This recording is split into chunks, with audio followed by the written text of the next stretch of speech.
Bonsoir mes amis, comment ça va?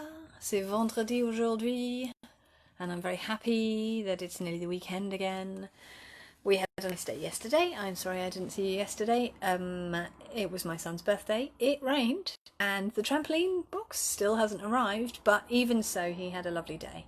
And he did have a friend round, actually, in fact, and that was actually such a treat because he's hardly seen anybody.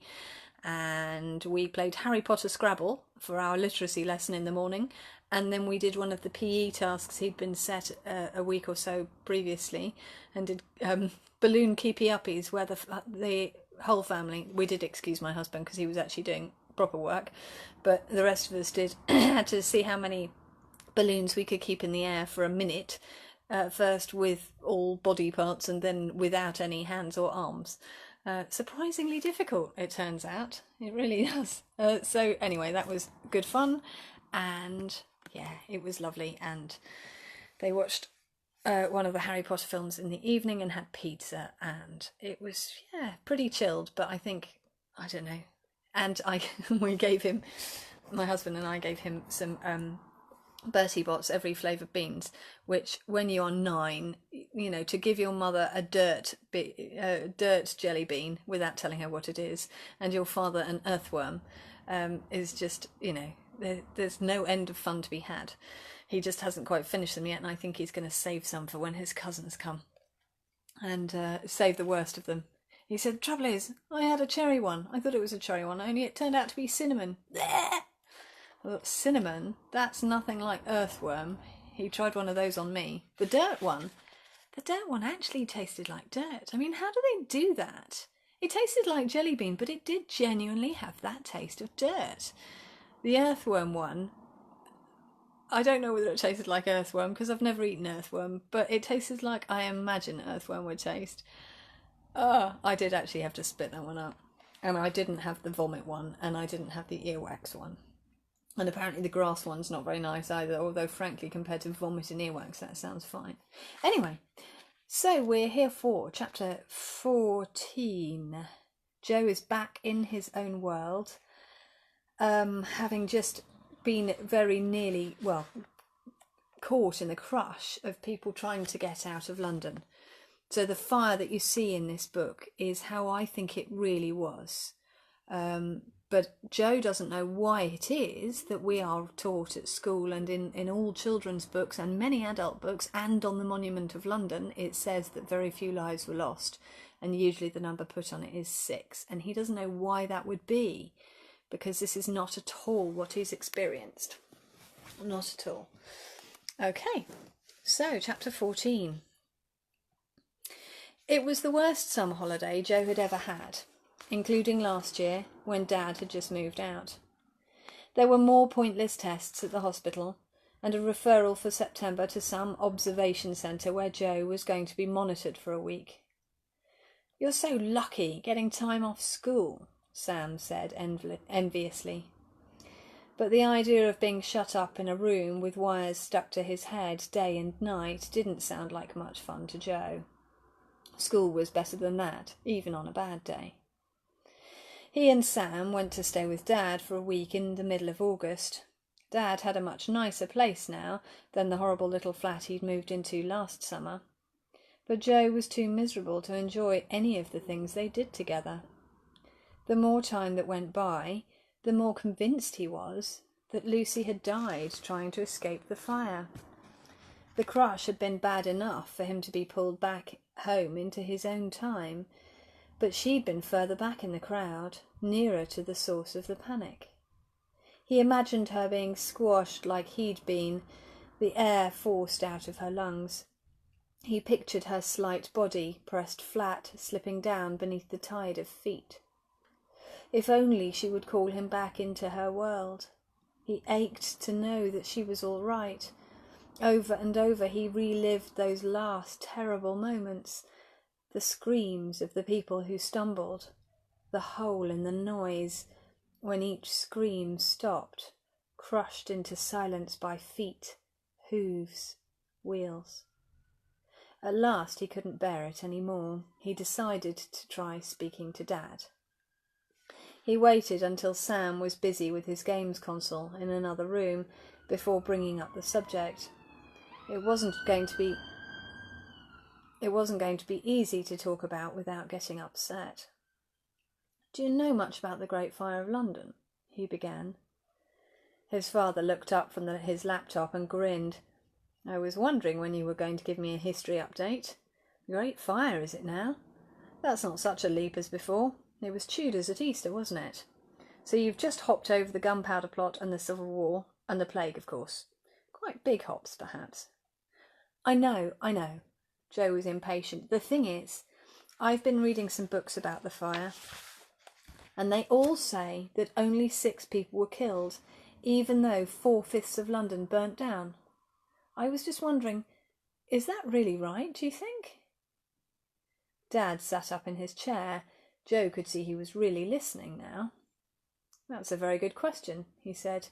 "You'll make a good historian one day, if you choose, challenging received wisdom like that." Joe looked at his feet. "It just doesn't seem very likely, that's all." "You're right," Dad agreed. "It doesn't. For one thing, there was another big fire in London 400 years earlier, which killed 3,000 people, even though the city wasn't nearly as densely built. So no, I'm not sure we can be all that certain. After all, no bill of mortality was published that week." "No bill... what?" "No bill of mortality. They were lists of how many people had died in each district in the last 7 days.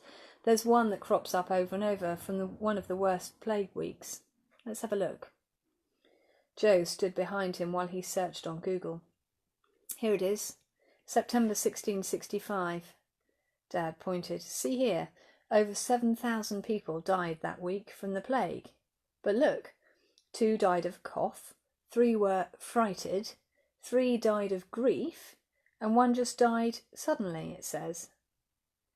"But that's daft," Joe exclaimed. "How would you die of any of those things?" "You wouldn't. We know that now. But they didn't have our medical knowledge, remember? So the frighted ones might have died of heart attacks, as might the suddenly person. The coughs could have been symptoms of tuberculosis, and the grief was probably something else altogether. It could have been cancer, for example, and it just happened that the person died soon after they'd been bereaved." Joe nodded. "There's another thing about these lists, though," Dad went on. "The information was collected by searchers, who were mostly poor elderly women who went from house to house. The family of the dead person had to pay the searcher to record the information. You can imagine that if they didn't want her to write down that it was plague, they might pay her a bit extra to put something else." Joe thought of Lucy's family shut up in their house for 3 months. He could see why people would do that. "Why wasn't there a list for the week of the fire?" he asked. Before Dad could reply, he knew the answer. "Think of the chaos of everyone trying to escape," Dad said. "And think about who the searchers were. The old and poor would have been the least likely to get away.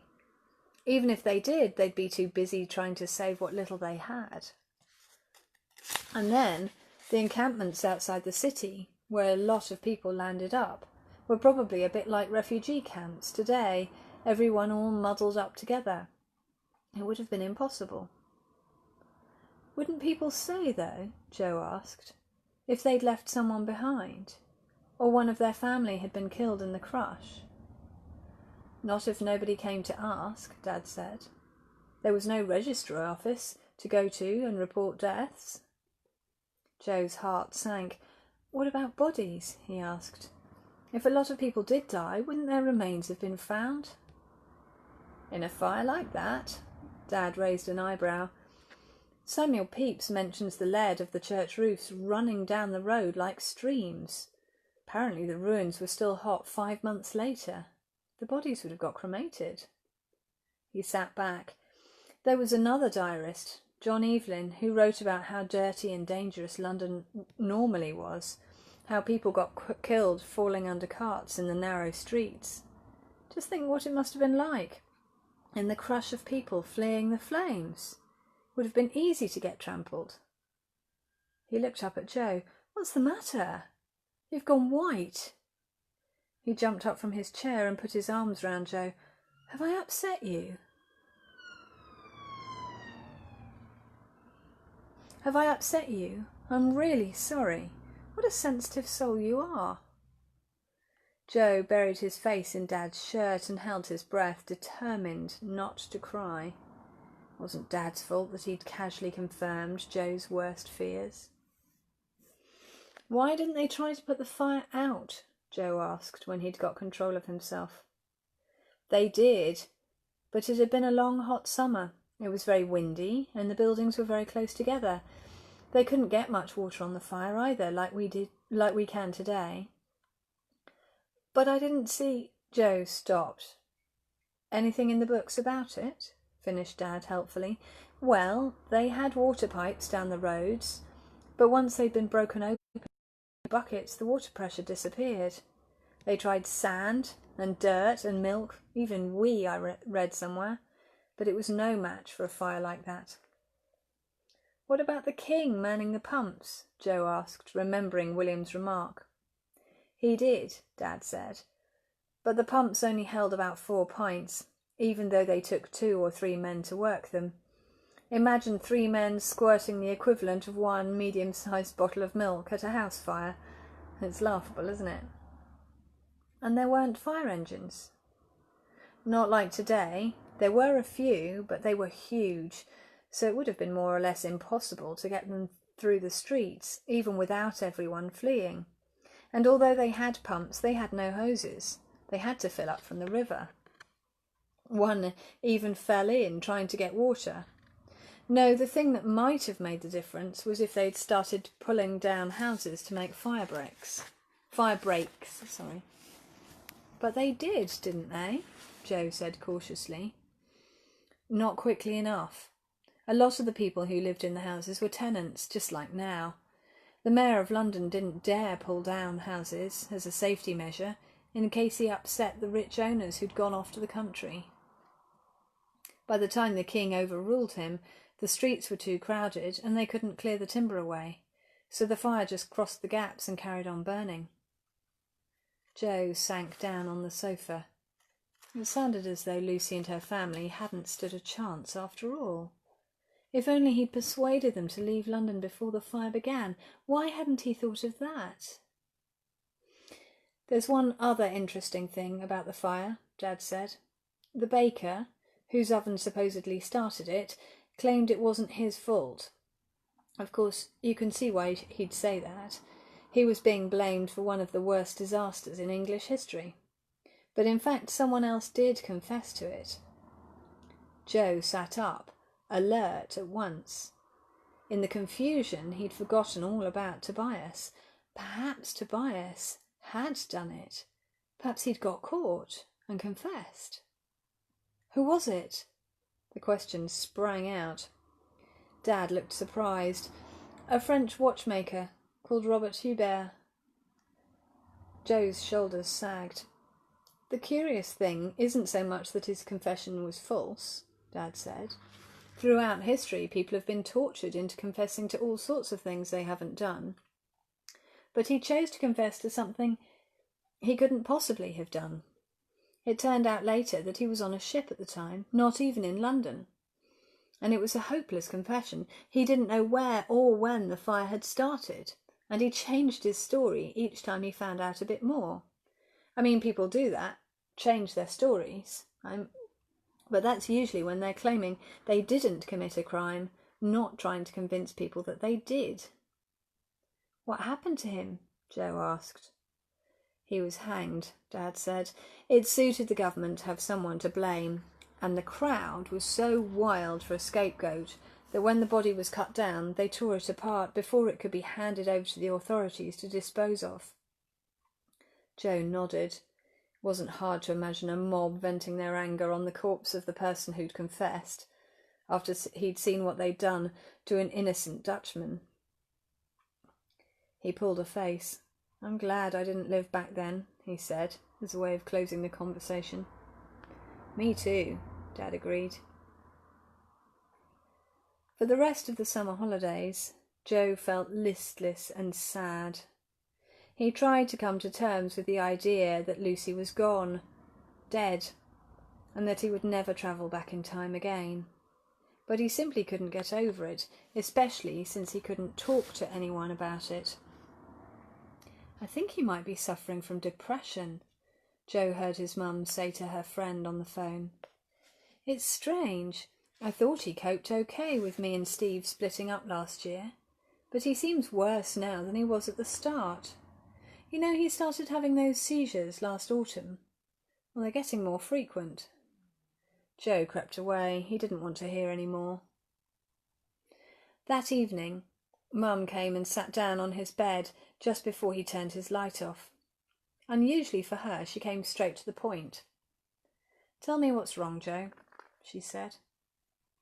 Joe tried to think of something he could say that would answer the question adequately, but there wasn't anything. "Nothing's wrong," he said. "You're not yourself, though, are you?" she said gently. "You've been so quiet. You don't seem to want to do anything, not even read your history books." She gave him a half-hearted smile.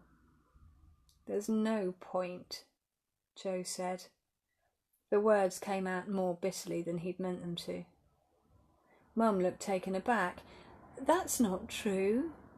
I know I tease you about it, but I'm proud of you for being so interested in it. It's much better than Sam's endless computer games, and you've learnt such a lot." Joe shrugged. There was no point. If Lucy was dead, he would never go back in time again. He'd lost his St. Christopher, so there would never be another world, and in any case he didn't want to go anywhere if she wasn't there. At that moment he was aware of a hissing in his ears. He swallowed to clear them, but it didn't go away. His heart leapt. If this was Lucy calling him, she couldn't be dead after all. He beamed. "That's better," Mum said. "It's good to see you smile again. You're a good boy, Joe."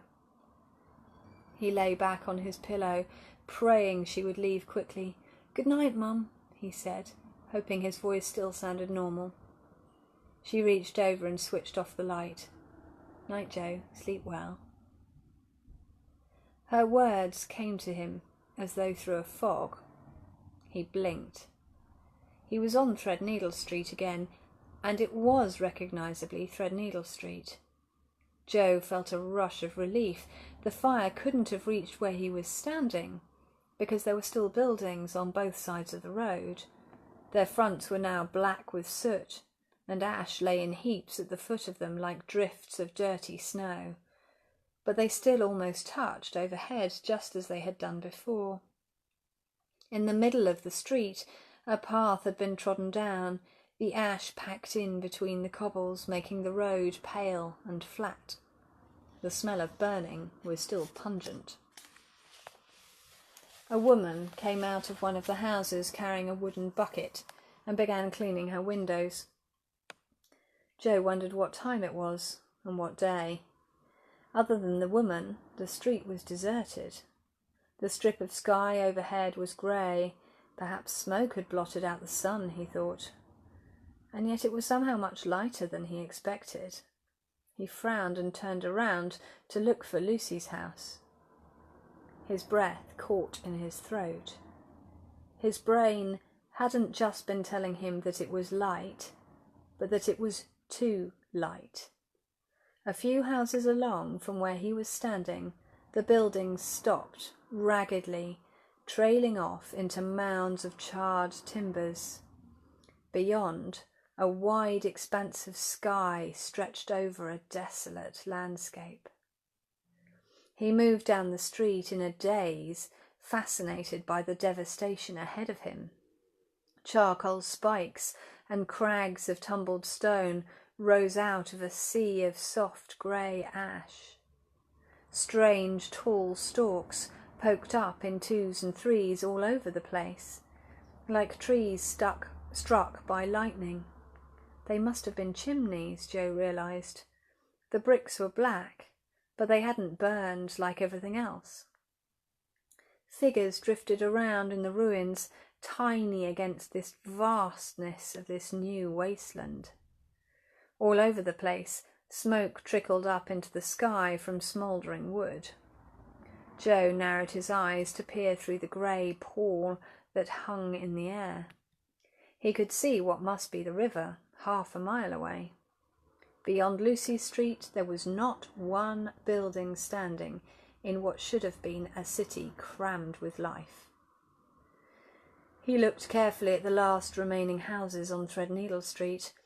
The Golden Pheasant sign was nowhere to be seen, and the glass in all the windows was clouded by smoke and ash, so he couldn't peer in.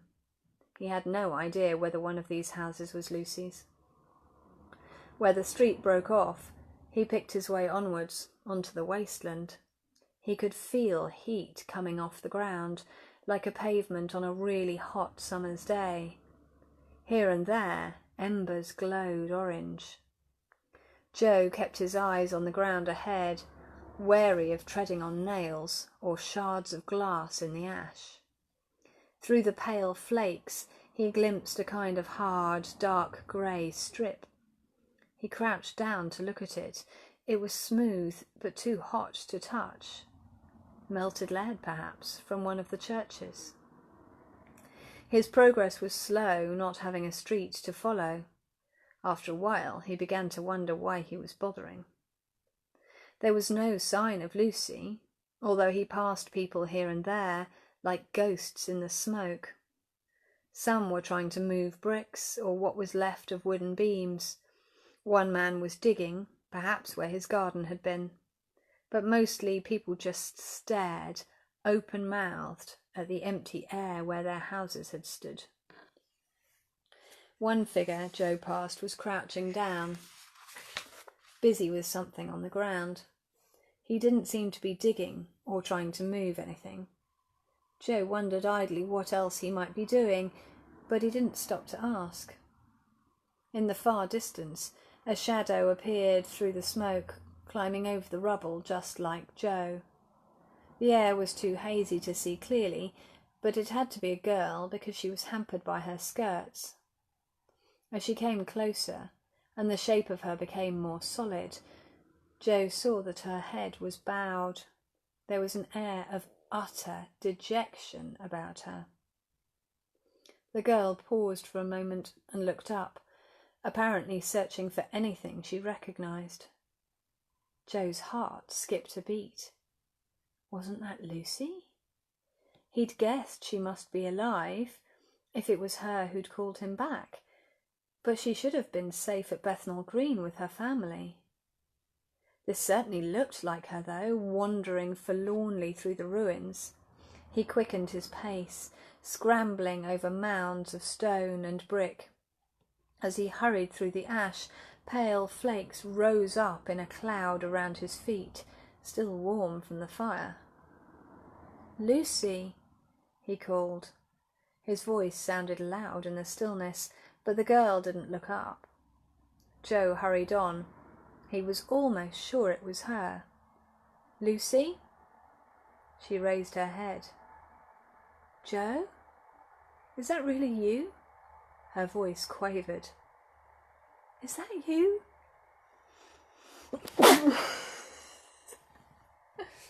That is the end of the chapter. And I only just got to the end of the line before I sneezed. Oh dear. Excuse me. I'm going to see the... That happened once before, didn't it? I get all the way through till I'm about 3 lines from the end of the chapter, and then I can feel the sneeze coming. And it's very hard to do something about. Excuse me. Yes, so he's found Lucy in this terrible, terrible wasteland. I'm so intrigued by this place. I think I'm going to use it again in what I'm writing now. What London was like after the fire. It must have been an extraordinary place to be in.